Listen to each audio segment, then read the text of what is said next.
Well, here we are. It's time for a grand finale. And by a grand finale, I mean one final throw of the dice as far as India and New Zealand are concerned in this T20 international series. The series might be India's. The trophy for its worth, what it's worth, is India's, but plenty to play for, plenty of talking points from both points of view, which is why we're all gathered here on Cricbuzz Live. Eden Gardens in Kolkata is the venue. We shall bring you all the news, the updates. But before that, it's time to welcome the panel, as we always do. Dinesh Karthik and Ajay Jadeja, there will be some changes as far as the lineup on the field are concerned, including the captain of New Zealand. But for here, no changes. Ajay Jadeja, Dinesh Karthik, good evening, gentlemen. Good evening. Good evening. Good evening. Now, first up, I'm going to come to Dinesh Karthik on one small point that we chatted about the other day. I think we were all in agreement, but it's something I think you brought up after a little cheeky suggestion I had.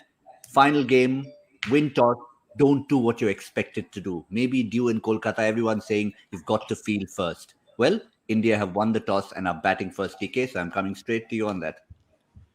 That's good to see. That is very good to see because I think it is a challenge batting first in Indian conditions, considering there's always going to be dew. So it's going to be a massive challenge, but a great opportunity for all the young boys there.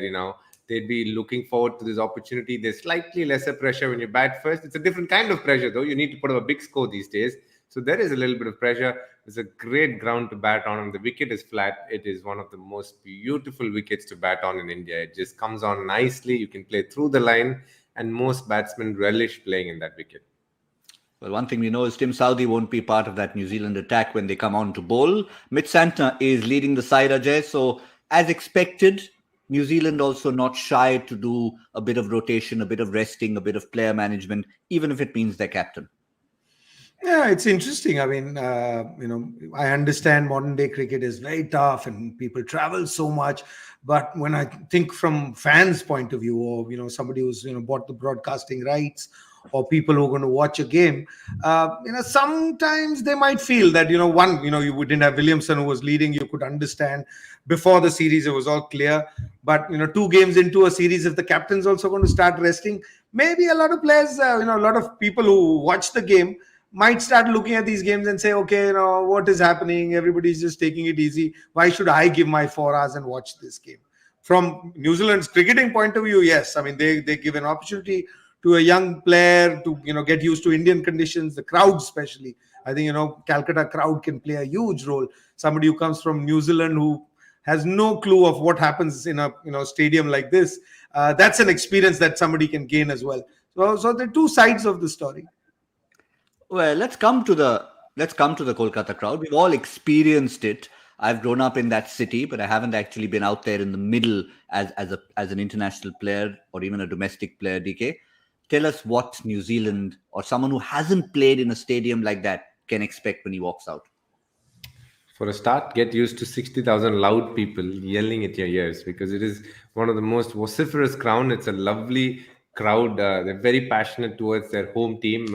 When it comes to IPL, obviously it is KKR, but when it comes to an India vs New Zealand game, it's obvious that there'll be a lot of support for India in this case, and it'll be loud. The outfield will be fast. You got to put your body on the line because if it beats you, it's a boundary. Don't even bother running to get the ball because all you're going to do is pick it up from the boundary. You might as well wait for the ball boy to throw it back to you. It's a fast outfield.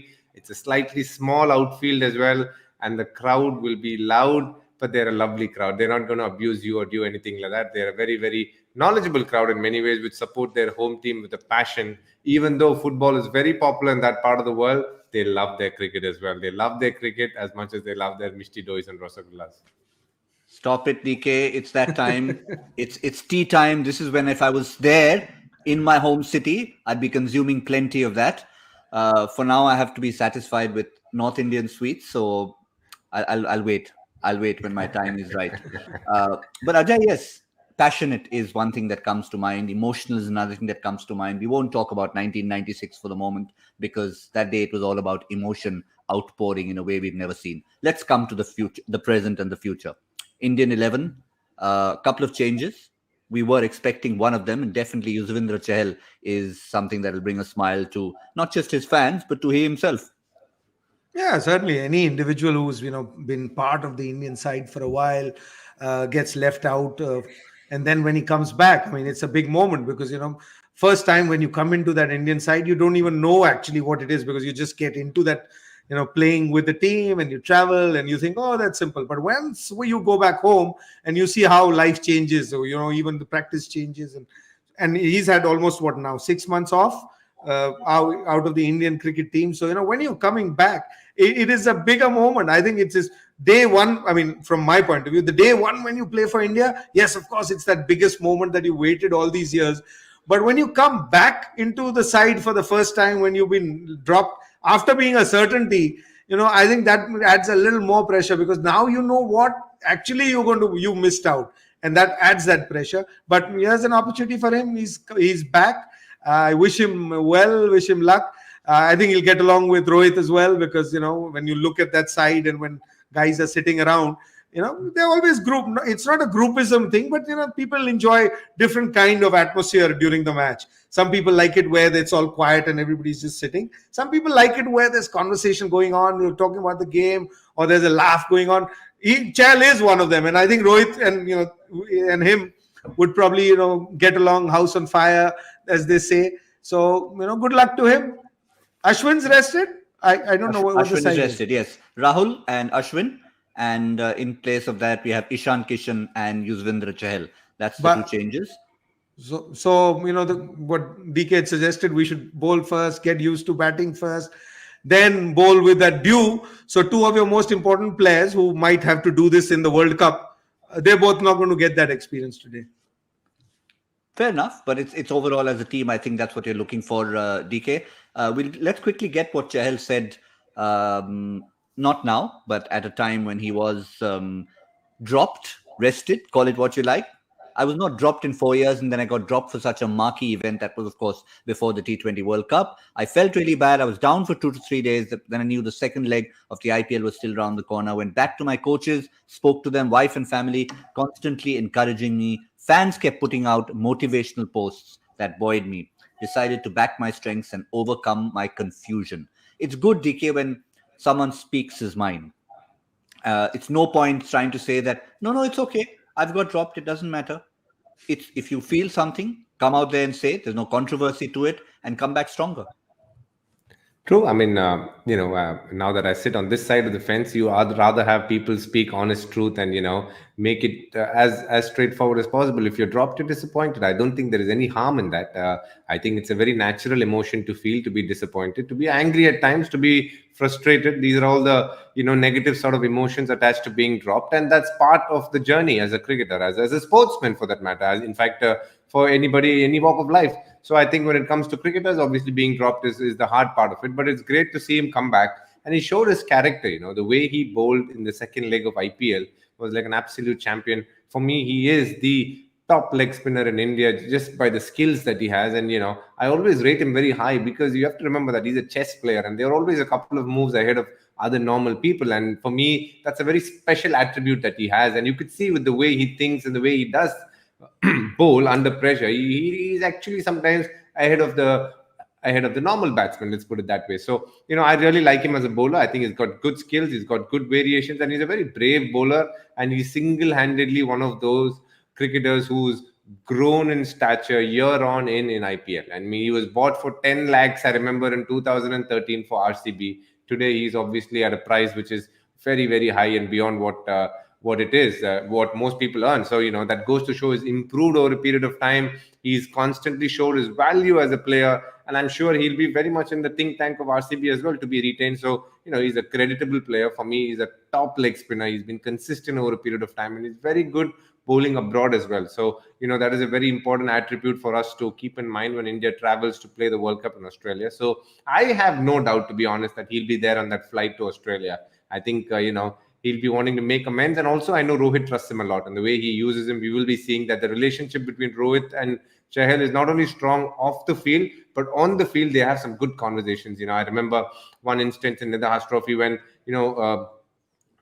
Upul Taranga, he was going hard at the spinners, and the Chahal came and asked him, "Do you think I should bowl defensively, or do you think I should try and attack?" He said, "Definitely, I want his wicket. If you get hit for 5 6s, I don't care. Try and get his wicket." And that's exactly what he did. He tossed up the ball on the stump. He went for a wild slog, and he'll get bowled. And I love that conversation that they had in the middle of the wicket. I was just standing there and observing them. Terrific, captain bowler combo that they have, and I'm very sure Rohit will get the best out of Chahal as a leg spinner. I think it's always, Ajay, interesting dynamics, because here you're talking about Rohit now, who's got a different responsibility as captain of India. Now, obviously, he has a certain young man who was the preferred leg spinner for the T20 World Cup, who is his boy in the franchise. But now he has to think as India captain, and he obviously does trust Yuzvendra Chahal, as he said in the pre-match interview. Yeah, I'm sure, when an Indian captain, when he's leading that side, he's not thinking about where somebody is playing. Is he my boy or not? In fact, Yuzvendra Chahal is Rohit Sharma's boy, because he first went to Mumbai Indians. He was in that Mumbai Indian side. Rohit Sharma let him go. I mean, if he had any control, and that's when he went to RCB. So from that point of view, yes, but once you're playing for that team, I think whoever's captaining for India, I mean, in this case, Rohit Sharma, I don't think any captain looks at a player and says, "Oh, he's not the same. He's not from my side." I think Indian captains are emotional, but they're practical as well. If you look at, both of them bowling at that period when he was left out, it was a different stage. Chahal was playing, he was bowling differently. And I think when he came back into that second leg, that, as DK mentioned, he started bowling better. He was struggling at the time when he was left out. It wasn't that he was left out just because Rahul Chahar had, done exceptionally well. He'd carried on doing, and, a good way to look at, I mean, you have numbers that on your screen, but if somebody looks at the game deeper, and if you look at the numbers, he's probably, if he bowled one googly in 24 balls in an average game, he was bowling about 6 to 8. In the second half of the IPL. So he added that, and his arm, which had gone down, it started coming up. So if he's bowling well with the experience that he already had, he's been brought back. So I look at this move. I mean, although Rahul Chahar is a fabulous bowler, he has not played and you've left him out. From his point of view, people would look at it and say, "Hey, yaar, it's unfair. Why do you pick players and drop them?" But he was also picked because, the guy who was playing was not bowling well. When he's come back, then he always comes back.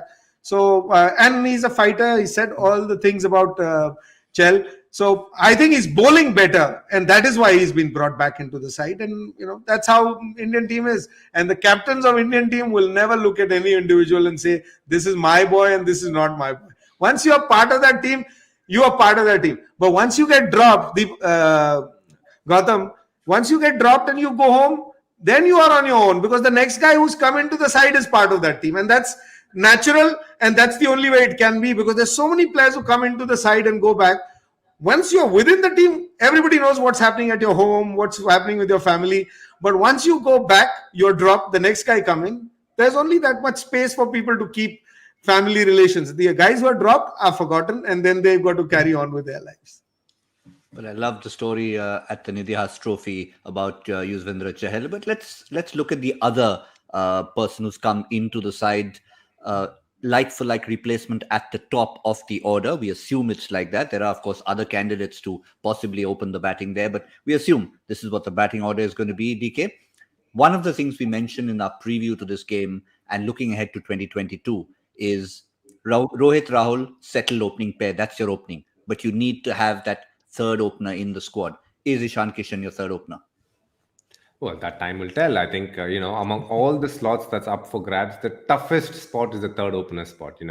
There are some terrific names, people all the way from Shikhar Dhawan, Rituraj Gaikwad, Dev Padikkal, Venkatesh Iyer, Ishan Kishan. I can throw you a few more, Gautam Bhimani, just add a few more to the list. There's just a lot of people out there who want to become the third opener. But, that's the strength of Indian cricket, the openers that we have. And, but the beauty is there are two solid openers, arguably two of the world's best, who are there right at the top. So obviously whoever is going to come in are either going to fit in themselves at a number 3 slot, but Virat Kohli is again going to come and obviously reclaim it. So your only chance is to be a backup opener. And here is Ishan Kishan. In all fairness, he's done fabulously well in the last couple of matches for MI. He did well in the practice matches. And, obviously he didn't get much opportunities in the World Cup, barring the one game. So he's been in good nick, and it's important to see how he goes in this game as well. That's the problem, as a third opener. You get this one opportunity, you have to make it count in many ways, because after this there'll be another series, God knows when. By then we don't know what's happened. If in between that there's been a few domestic matches, some other guy comes and scores. These are all the headaches of being an Indian cricketer. Actually, there are so many matches in between. You have to be consistently performing in all these games. Otherwise, somebody else will come, a few better performances than you, and for your bad luck, one not out given out by umpire, one great catch, and suddenly you're thinking, oh my God, where's my place in the Indian team? That's the beauty of Indian cricket at this point of time. And everybody's gone through that. I can promise even Ajay Bhai has gone through that, and I've gone through that. So you're always trying your best, in these one-off games that you get. I've been in this position so many times. When this one-off game, the third game, somebody's taking a break. I can promise you, if Rohit was not the captain, he would have probably taken a break. But because he's the captain, he's playing this game, and I'm sure he's going to take a break from the test series, which he already has. So he's got a good break ahead of him. So he'll play this one game and then probably think of flying to South Africa. So for Ishan Kishan, this is a pretty important game. Not a very important game, but a pretty important game. These are the kind of games, it's like playing some of the lesser-known nations. Yeah, if you do well, they'll be like, oh, it's just a lesser-known nation. What's the big deal? If you don't do well, they'll be like, oh, he didn't even do well against them. So in many ways, it's a bit of a pain in the neck. But for Ishan Kishan, he gets this one opportunity, and let's just hope he does well for himself. Yeah, we certainly do. Well, Rohit Sharma may be playing despite everything, but Tim Southee, as we mentioned at the top of the show, is resting himself. So we're going to see a new captain, or we've already seen a new captain walk out for the toss in the form of Mitchell Santner. He's going to be leading the side. In comes Lockie Ferguson to replace Tim Southee in that fast bowling attack. And I think from New Zealand's point of view, Ajay, we all again talked about it. Familiarity with the Eden Gardens. Lockie Ferguson will be, there's no way, even if he was not in the 11, he would have snatched that piece of paper, cut the name out and said, I'm playing. Lockie Ferguson is their number one bowler. Trent Bolt has all the numbers showing and the experience that he has. But if you ask a batsman, especially in the middle stage of the game, who would you like to face, Lockie Ferguson or Trent Bolt? I think most batsmen would pick Trent Bolt. So I look at it that way. Adam Milne, it'll be interesting to see because, no Southee today. So Milne probably gets the new ball. So, he's had, every time we've seen him, he comes in third, fifth, seventh, whatever number of overs. And batsmen have already had a few balls. His kind of bowling, maybe it might turn around for him. Adam Milne has got something in him. And so with that new ball, so that probably is the only change. But they've got a complete bowling. Look at their bowling side. It's the bowling side that they would play if they had a choice, except for Southee, who's not available. So from that point of view, I don't think New Zealand's going to miss much on the bowling front. They have an entire bowling squad. It's the batting that's been the weak link throughout the tour. Well, this time they'll be tested in a different sense, DK. I think it's the one refreshing thing from a neutral perspective. Yes, we talked about what India would like to do and test themselves with bat. But if you're just a neutral spectator watching, you're thinking, okay, here's something different. We've had two chases from India. They've both gone India's way. Now it'll be up to us to see a match that's set up slightly differently. And Mitch Santner leading the way.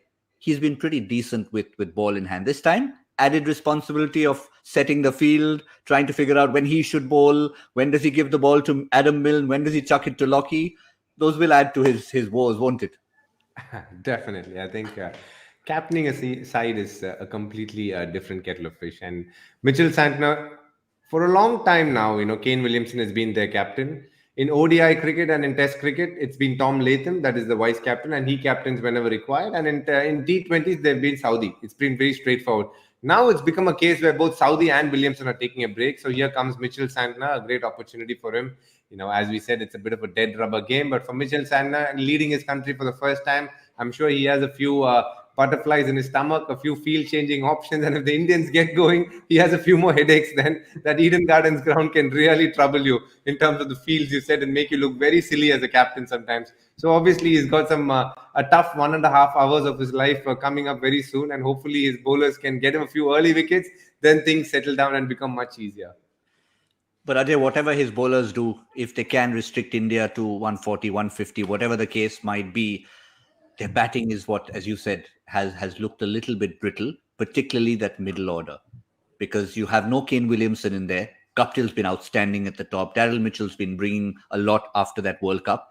But once you get to 3, 4, 5, 6, you're already starting to worry a little bit.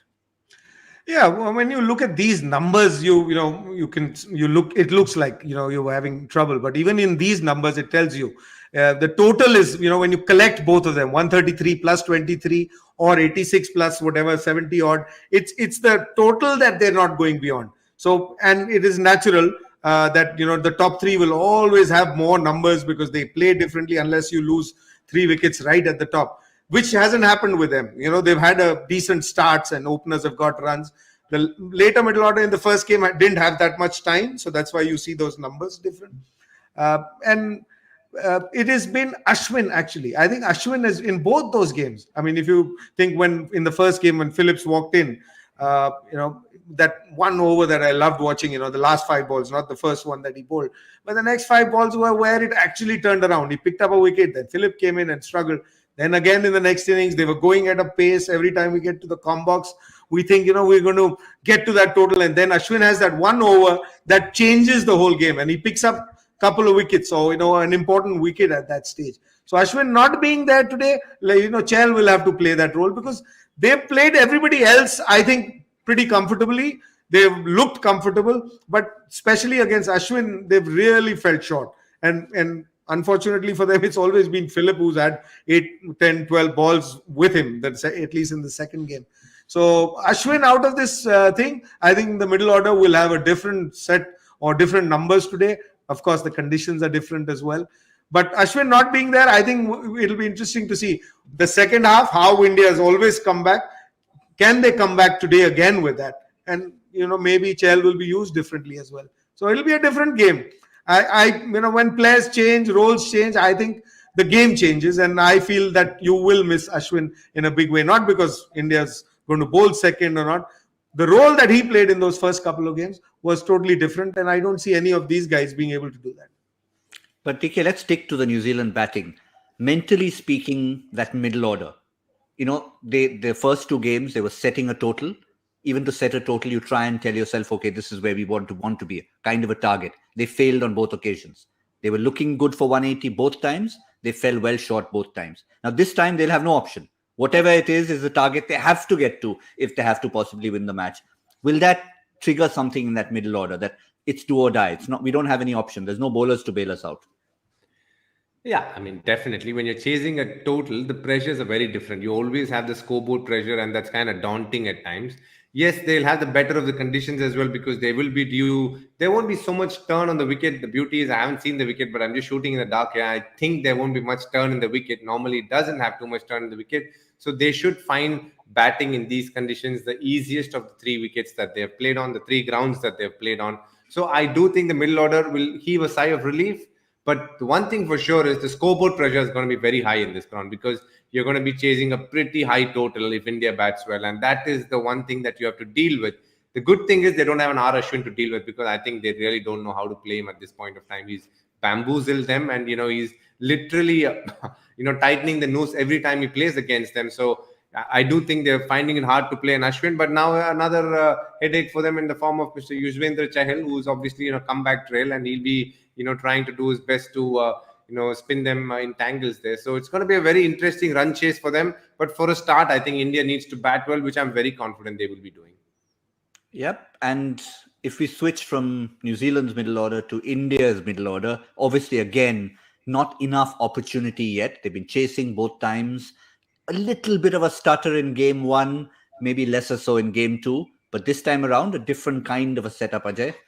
They will be setting a total. So no matter what Rohit and Ishan Kishan and company do, there will be an opportunity for, say, a Shreyas Iyer to have a meaty contribution. Or we assume there will be.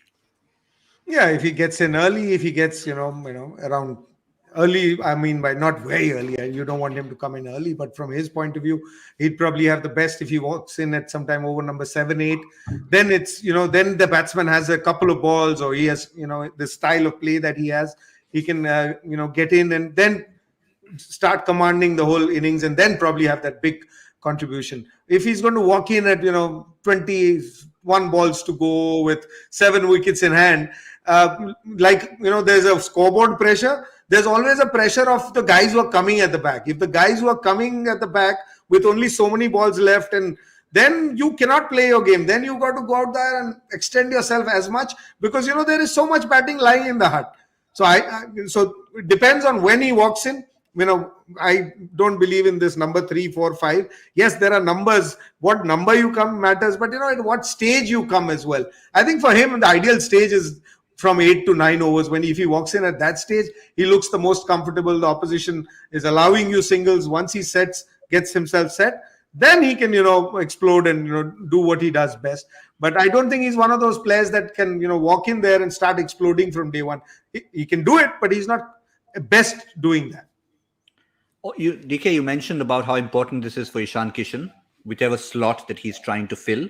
For Shreyas Iyer, it's also going to be important, because if he's thinking of 12 months down the line particularly, then these are the kind of opportunities he'll have to grab to show that in that middle order, which is also reasonably crowded once everyone comes back in, say a Virat Kohli and company, and Hardik Pandya makes his way back in. So for him, important as well. Yes, I think obviously he will know that, of all the batters in the middle order, he is the one probably playing the toughest position and out of place in many ways, because, he is generally who bats at number 3 for Bombay, and Surya comes after him. When I'm talking about Ranji Trophy and one day cricket for Bombay. But here, Surya is batting at 3 and he's batting at 6. Now, that is not a position that he is, I am assuming, too comfortable playing. He'd rather play at 4 maximum on a bad day, maybe 5. But with this Indian team being where it is, he's batting at 6, and it looks like he'll be batting 5 or 6. That's why he will be batting.